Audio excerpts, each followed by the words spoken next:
most traders don't fail because they don't know what to do.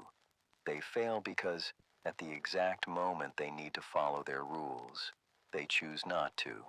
And what makes this even more frustrating is that they are fully aware of it while it's happening. They know they shouldn't move the stop. They know they shouldn't overtrade. They know they shouldn't chase. And yet, they do it anyway. This is the part of trading that feels irrational, because it's not a lack of knowledge.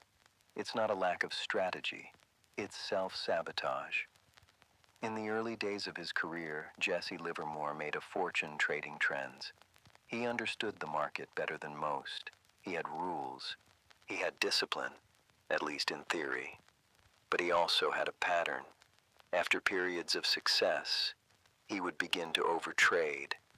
He would take positions too early, increase size unnecessarily, abandon patience.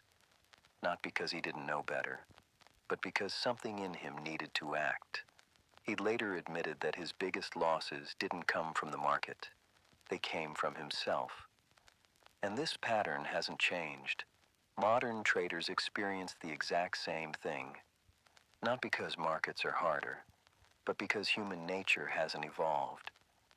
Self-sabotage in trading doesn't look dramatic. It doesn't feel like a single mistake. It feels small, justified, almost reasonable. You move a stop slightly because it might come back.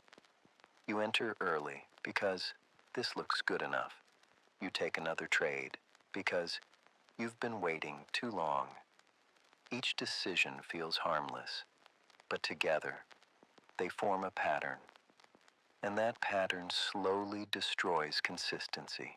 Because trading is not just about making the right decisions. It's about making the same decisions over and over again, even when you don't feel like it. This is where most traders lose control, not in moments of chaos, but in moments of discomfort. Discomfort from waiting. Discomfort from uncertainty.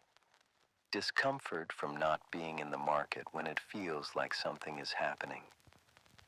The mind starts searching for relief, and the fastest way to relieve that tension is to act, even if that action goes directly against your plan. That's what makes self-sabotage so dangerous. It doesn't feel like failure. It feels like control. You feel active, engaged, involved. But in reality, you've stepped out of discipline and into impulse. Professional traders understand this deeply. They don't assume they'll always follow their rules. They build systems to protect themselves from themselves. Paul Tudor Jones once said that the most important rule of trading is defense, not because opportunities are rare, but because mistakes are inevitable. The goal is not to eliminate emotion. That's impossible.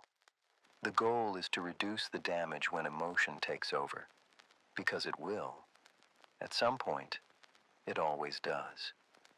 The traders who survive are not the ones who never feel the urge to break rules.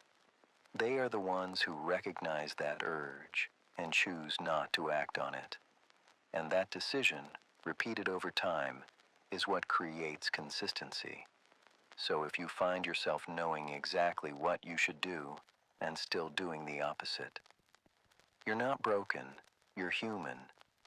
But the moment you become aware of it, you have a choice to keep reacting or to start becoming the trader you already know you should be. Because in the end, the market is not what defeats most traders. They defeat themselves.